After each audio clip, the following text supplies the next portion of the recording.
บทกลอนปริญญาจากสวนโมกปริญญาตายก่อนตายใครได้รับ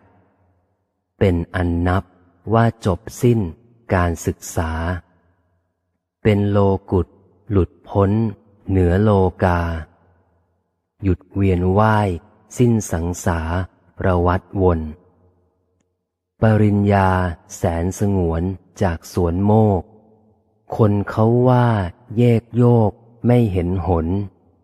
ไม่เห็นดีที่ตรงไหนใครสัปดลรับเอามาด่าปนกันทั้งเมือง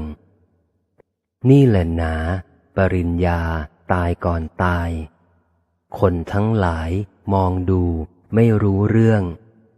เขาอยากอยู่ให้เด่นดังมะลังมะเลืองเขาเลยเคืองว่าเราชวนให้ด่วนตาย